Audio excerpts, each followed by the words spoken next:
Dicen que Pancho Villa era gay. Mucho de la exploración de la bombilla y del cinematógrafo se desarrolló, qué loco, ¿va? Pero se desarrolló aquí en Parras, porque era muy amigo de los Madero. Entonces, en terrenos de los Madero hay vestigios y hay transistores y hay cosas enterradas de tomas Alva Edison. Bueno, el cine llegó a México en 1896. La llegada del cine a México es casi con la invención del cine. El cine llega 8 meses después de que se inventó con los hermanos Lumière en Francia. De la mano de los enviados de los hermanos Lumière y a invitación de Porfirio Díaz, que, bueno, muchos, ¿cómo se dice? Muchas fuentes lo posicionan como alguien amante de la cultura francesa, y al ser el cinematógrafo de los hermanos Lumière un invento francés, obviamente optó por invitar a estos enviados de los hermanos Lumière para que le enseñaran esta máquina. Pues se grababa mucho como la cotidianidad. En Francia empezó a desarrollarse un movimiento que le llamaban, es el principio de lo que Bertov le llamaba cinema verité. Entonces es este cine de realidad, lo más cercano a la cotidianidad, a cómo era, cómo se vivía y demás. Y se hizo mucho cine que se le llamaban vistas, las vistas del cine mexicano. Quería ver a sus celebridades, al presidente, a la gente importante en su cotidianidad. Lo primero que se grabó fue don Porfirio Díaz cabalgando. Muchos consideran a Porfirio Díaz el primer actor de cine mexicano, y pues está lindo, ¿no? Verlo en su caballo, todo elegante, en el castillo de Chapultepec, y tirando rostro. Pues gran parte de las vistas se centraban en él, al él ser el presidente de la República. Entonces por eso ver al presidente cabalgando era un honor, ¿no? Y pues Porfirio Díaz tenía una fascinación absoluta por Francia, ¿no? Y ver esa opulencia francesa de una manera muy elegante, ¿no? Y la verdad es que México también lo deberíamos agradecer, ¿no? Muchas cosas en la Ciudad de México y alrededor del país son extremadamente bellas por esa influencia francesa, ¿no? Entre varios realizadores mexicanos y otros extranjeros empezaron como a distribuir eventos. Pero se dividen en grupos, ¿no? Entonces, unos se van con Madero, otros se van con Pancho Villa, otros se van con la División del Norte, ¿no? Y todos se van a tratar de seguirlos como reporteros, ¿no? Hoy tenemos la televisión y el acceso a la televisión sin problemas. Pero en aquel momento, pues la televisión no teníamos acceso a ella. Entonces estas vistas servían a manera de noticiero. Esta tendencia siguió con el estallido de la Revolución y se centró principalmente en tanto Porfirio Díaz como en los movimientos revolucionarios, ¿no? Sigue avanzando la historia del cine, seguimos con la cotidianidad y llega la Revolución Mexicana, ¿no? Cuando inicia la Revolución, estas vistas empiezan a interesarse en el tema de la Revolución. Ya la proyección de cine mexicano era popular, se encontraba en muestras itinerantes, pero también en lugares establecidos en todas las colonias de la Ciudad de México principalmente. Hay datos que hablan de Francisco Villa como el primer actor, bueno, no, el segundo actor, digamos, o la primera estrella, sería eso, la primera estrella del cine mexicano, porque Estados Unidos empezó a interesarse en el momento de la Revolución y posicionaban en un principio a este personaje como el héroe, ¿no? Pancho Villa, uno andaba hasta, a ver, espérense, pongan las cámaras aquí, y así como ponía las cámaras, así explotaba bombas y empezaba la revuelta, y dicen que casi orquestaba la batalla alrededor de la cámara. Entonces era un rockstar. Entonces él modificó el ataque a un pueblo para que quedara bien en cámara, ¿no? Entonces la primera ola viene una película muy, muy importante que fue El Mexicano, que retrata al mexicano en tiempos de la Revolución. Y la estructura, el aspecto estético de la Revolución fue algo fue el primer evento bélico que se filmaba. Entonces es un recurso, es una referencia para filmar la Primera Guerra Mundial y después la guerra en Rusia. Entonces es una influencia, México estaba marcando tendencia en el cine antes que Estados Unidos. El Automóvil Gris fue una serie, creo, que se basó otra vez, un suceso real, una banda de asaltantes que se volvió muy famoso. Se basa en la realidad, pero en realidad es ficción, y ahí empieza el gran melodrama del cine mexicano. Creo que también hay una versión como película, o posteriormente se reeditó para hacer película, pero originalmente fue hecho como una serie de capítulos sobre estos ladrones reales, ¿no? Basados en ellos. Otra vez con esta tendencia de la noticia, el documental, y al no contar con el acontecimiento real, recrear el acontecimiento, ¿no? Había unos hermanos que trabajan en Estados Unidos, implementaron como un artefacto que le ponía las cintas electromagnéticas a la cinta de film. Entonces, cuando pasaba el film, pasaba la orquesta, ¿no? Y era pues se hacía el soundtrack de la película, y se reproducía junto con el film.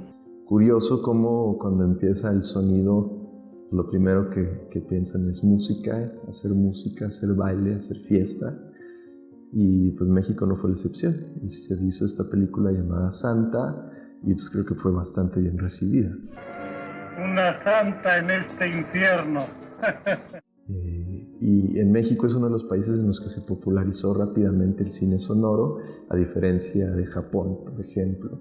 Estos hermanos lo trajeron aquí en México y en ese momento se estaban trayendo muchísima gente de Estados Unidos, muchísima director, el estilo y todo empezaba a desarrollarse bien en Estados Unidos, o sea, empezaba a crecer bastante en Estados Unidos y en el mundo, ¿no? Sergei Eisenstein bueno, pues nos dio muchas cosas, un legado muy grande en el lenguaje audiovisual. Bueno, él es uno de los maestros del cine internacional, hizo mucho cine soviético y definió también lo que es el montaje a conciencia y sus posibilidades de narrar una historia dándole mayor tensión, mayor dramatismo y jugando con las emociones del espectador y jugando también con los símbolos ideológicos del filme. México está siendo influenciado bastante por el socialismo y por engrandecer bastante al indígena. Entonces, vamos a hacerlo héroe. Entonces, ¿por qué? Pues estaba el muralismo mexicano y había ondas de estas, sobre todo Diego Rivera. Entonces, Sergei Eisenstein, después de mucho tiempo, lo vio y dijo, no manches, esto está perfectísimo. Entonces, los empresarios e inversionistas de Estados Unidos que no podían llevárselo a Estados Unidos porque Estados Unidos, capitalista de toda la vida, le pagan a Sergei Eisenstein para que venga a México y haga una película. Él vino a México, él estuvo en México y empezó a hacer una película que se llamaba Que Viva México, pero no culminó. Haz la película y en medio de la película dice, ¿sabes qué? Siempre porque ya no me conviene. Entonces le retiran todo el material fílmico, le retiran celuloides, audio, todo se lo quitan. Era un proyecto muy ambicioso y obviamente estar en México dentro de mucho caos, pues no es fácil poder culminar una película, sobre todo en los primeros años de vida independiente y de vida revolucionada de México. Entonces no terminó la película, pero tiempo después se retomó el material, se investigó, se recopiló y por fin, en base a apuntes que había hecho, ya podemos ver esa película. a lo largo del tiempo empiezan a salir esas imágenes que grabó Eisenstein aquí en México. Y es una cosa increíble, son unas calaveras, y hay unos niños comiéndose de esas calaveritas del Día de Muertos, ¿no? Que están, o sea, los niños comiéndose a la muerte. Entonces esta onda de México siendo algo exótico y algo engrandecido, son unas calaquitas bailando, está muy interesante. También gracias a la Segunda Guerra Mundial, porque al Estados Unidos enfocarse en la producción bélica, muchos realizadores se vinieron a México y empezaron a hacer cine aquí en México. Muchos realizadores hollywoodenses enseñaron a muchos directores mexicanos y en conjunto empezaron a crear esta famosísima época de oro del cine nacional. México tiene un resplandor en el cine cada vez que el mundo se pone en guerra. Entonces, cada vez que todo el mundo se va a la guerra, todo el mundo quiere hablar de guerra y los mexicanos dicen, mi no quiero, o sea, a mí me vale. Entonces, como me vale, quiero saber historias más normales. Al establecer una cuota de cine mexicano, que es algo de lo que carecemos ahorita, pues estás generando empleos, estás creando industria. Se desarrollan muy buenas películas también con ese tono arriero, ¿no? Se empezó a hacer mucho cine, pero sobre todo se empezó a hacer cine muy mexicano, cine que hablaba de condiciones diversas de nuestro territorio nacional, cine que era muy humano, cine que mostraba la personalidad del mexicano de entonces. Se creó por fin un cine que era identitario de nuestra nacionalidad, diverso como somos, pero profundamente humano, muy salvaje y místico también. La grandeza del cine mexicano, estamos hablando del Indio Fernández, de Ismael Rodríguez, entonces Pedro Infante a todo lo que da, los pobres son los buenos, los ricos son los malos, la avaricia y todo eso no nos lleva a ningún lado. Esos son los mensajes. Me pongo a pensar en películas como las del Indio Fernández y siempre hay una mística en la relación que existe entre el mexicano y la tierra, ¿no? El mexicano y la muerte, el mexicano y el otro mexicano. Tenemos esta época donde empieza una especie de despertar en la conciencia del mexicano, ¿no? Y de decir, hay cosas hermosas, ¿no? Estéticamente hermosas. Entonces llega este señor Luis Buñuel, español creo. Cócoro Buñuel, es que gracias a él estudió cine. Él es un español exiliado. 20 años después de haber grabado El perro andaluz, llega a México y dice, es que esto es increíble. Y están clavados con una cosa, pero no se han dado cuenta de esto otro que tienen, ¿no? Y obviamente marcó un antes y un después, por su capacidad de conciliar temas mexicanos con el surrealismo que lo identificaba como partidario del movimiento surreal de Dalí. Entonces empieza a ver una belleza, una hermosura en la pobreza. Y empieza a pintar en el pobre la delicia de ser pobre. Esta película, Nosotros los Pobres, resaltaba la pobreza como parte de una identificación nacional, como parte de una imagen de la cual deberíamos estar orgullosos, y en cambio Luis Buñuel, con Los Olvidados, marcó la pobreza como una deformación del ser humano, como una característica bastante cruel del ser humano, y en su momento, obviamente, la taquilla la ganó la película de Nosotros los Pobres, porque al mexicano no le gustaba, no nos gusta a veces, ver nuestra realidad. Buñuel se enamoró de México, o sea, entonces retrata la cultura y la pobreza que hay en México y todo este desarrollo y esta onda surrealista, ¿no? Que en medio de esta hermosura y opulencia existan estos nichos. Buñuel viene a restregarnos el surrealismo en la cara y nos viene a decir, oigan, es que nacieron surrealistas y se morirán surrealistas y no pueden, o sea, no se lo pueden quitar. Así como dicen, no, nacieron con el nopal en la cara o en la frente. Bueno, el traer el nopal en la frente es símbolo de surrealismo para el resto del mundo, ¿no? Entonces Buñuel pues influyó mucho en muchos sentidos y marcó una clara tendencia del cine de oro. Y obviamente diversificó en temas, diversificó en situaciones.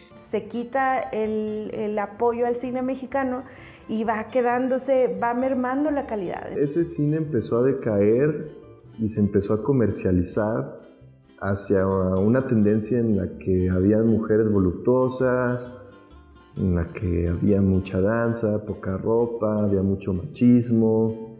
A la decadencia de esa época sale lo que le llaman los churros, ¿no?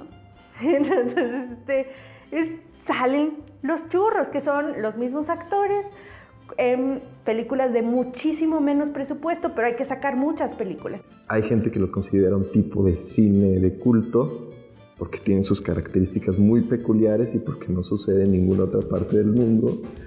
Entonces Enrique Guzmán, súper enamorado de Angélica María, y entonces es la versión surrealista del rock and roll americano, y se desarrollan todas estas películas de consumo mexicano, porque eran una copia muy, muy barata de lo que era el cine americano gastando mucho, mucho dinero, y aquí en México todavía raspándole. O sea, sí hacían un intento, pero el desfalco de López Portillo y su hermana, creo que se llamaba Margarita, eso no nos levantábamos, pero bueno, tenemos a César Costa y este tipo de cine que le gustaba mucho a la gente porque no te hacía pensar, no te exigía nada, ¿no? Como espectador. Y por el contrario, te traía morbo, te traía diversión. Entonces, era la única forma de poder sobrevivir en ese entonces haciendo cine, o del cual la industria mexicana pudo sobrevivir un poco más, obtener mejores ganancias. Entonces predominó por muchos años hasta que ya se cansó el público de ese tipo de cine y vino un decaimiento fuerte en el cine nacional, que solo resurgió a través del nuevo cine mexicano. Se va deslavando la gran época de cine oro mexicano, los grandes directores se quedan sin dinero y a Pedro Infante se le ocurre tener un accidente aéreo y fallecer. Y con él fallece la época de cine oro mexicano, queda en el olvido, bueno, queda en el recuerdo. A mí me gusta más pensar en el cine de oro como un cine más autoral, más que popular. Entonces fue la tendencia que agarró poco a poco el cine nacional hacia volverse más popular, volverse más de entretenimiento, más de risa. Y yo creo que ahí acabó, por eso acabó el cine de oro. López Portillo tiene una hermana, a esa hermana la hacen la directora de televisión, cine, transportes y todo eso, sí. Y decide metérselo por el arco del triunfo. Y se mete todo el dinero y pues la calidad del cine pues se va igual que como vino.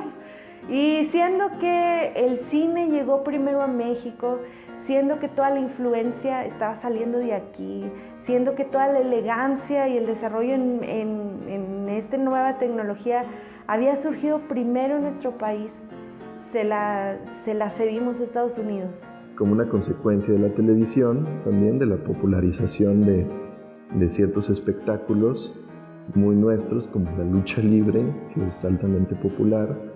En Francia es el segundo lugar, primero en México, después en Francia, el segundo lugar con más consumo de lucha libre en el mundo.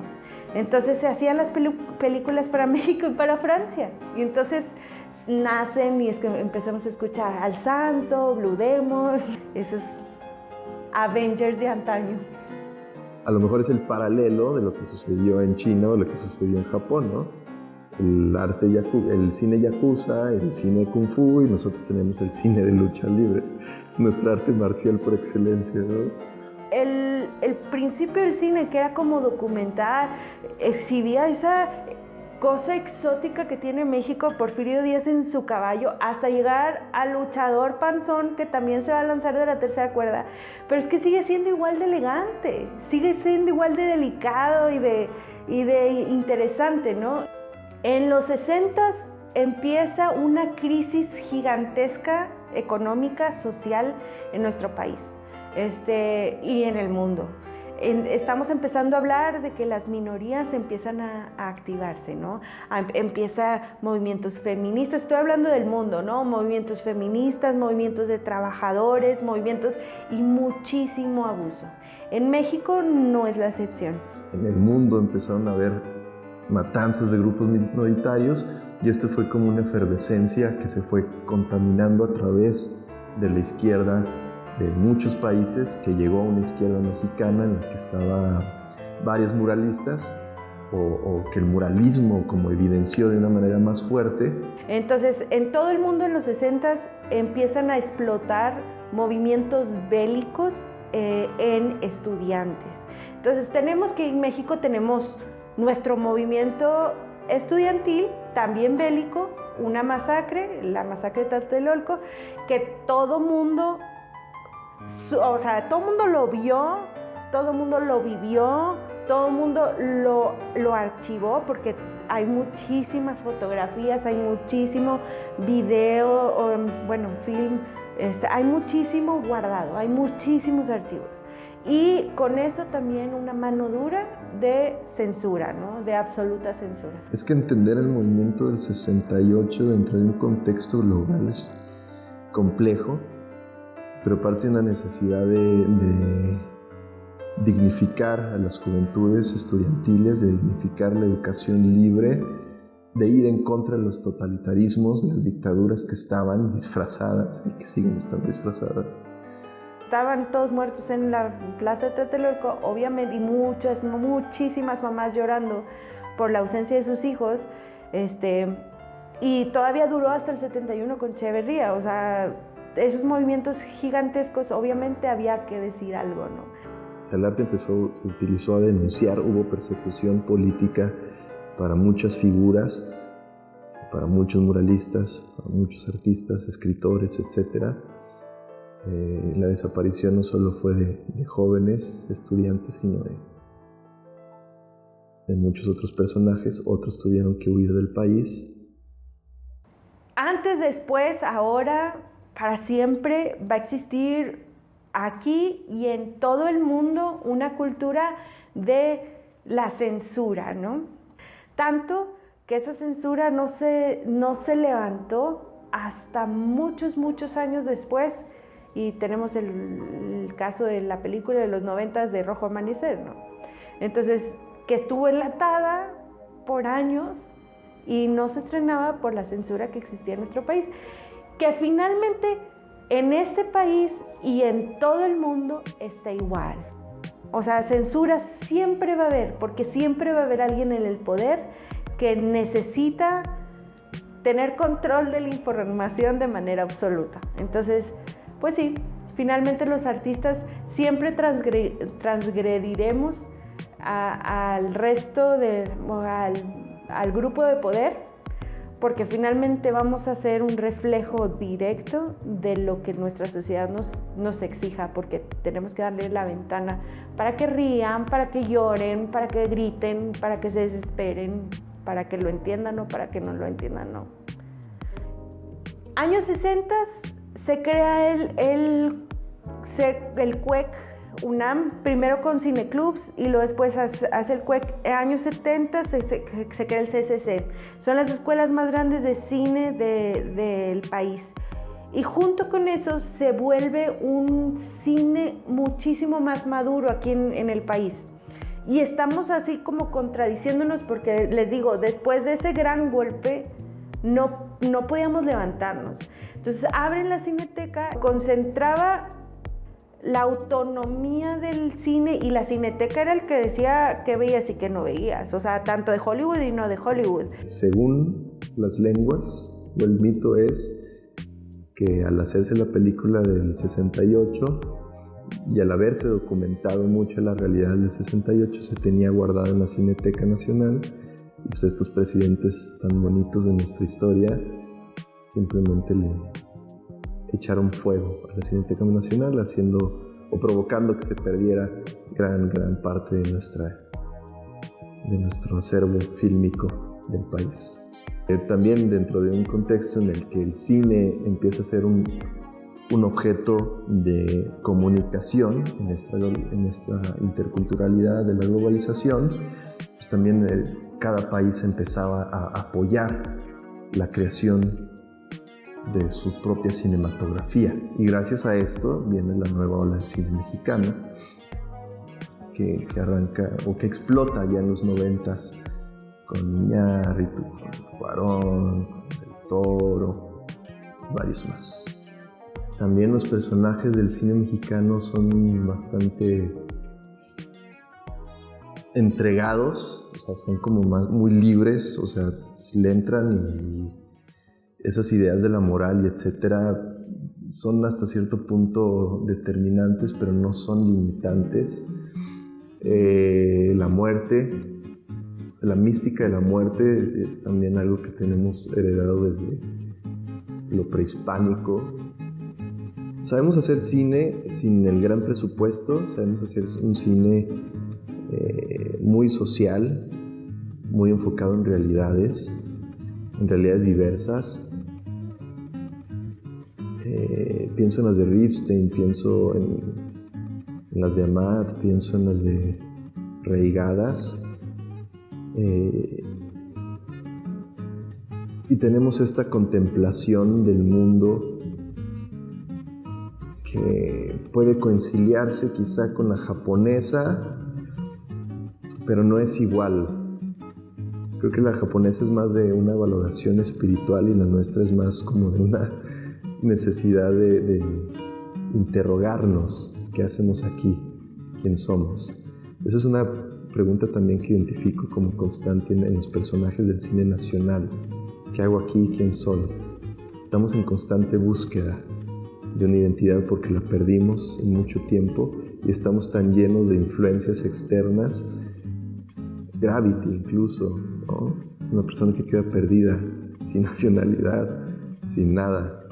Entonces yo creo que ese es como lo que ha definido a los personajes del cine mexicano, que es una representación de lo que somos ahorita, un ser en definición constante. ¿Cómo Roma no tuvo buena aceptación en México? Nadie le gustó, ay, qué lenta, ay, qué hueva, ay, qué bla, bla, bla. Pero somos México, es México. Y yo la vi con mis papás y mis papás decían, es que no manches, eso veíamos en la tele y Solín y no sé qué, y el arte está increíble, es que sí, de verdad así era. ¿Cómo veo todo a lo largo de toda la historia? Hay un nopal gigante que dice, somos México, esto es... Y hay cosas que dicen, esto es súper hermoso, esto es súper brillante, aunque esté en blanco y negro, porque estoy hablando de Roma, por ejemplo. Y es brillante, o sea, esto es vibrante, esto es emocionante. Pero lo mismo lo tengo o lo veo en Estados Unidos. Puede haber una película vibrante, pero tú dices, ese sudor no huele como en mi casa. ¿Sabes? Pues somos hijos del maíz, ¿no? O sea, y aquí huele a tortilla de maíz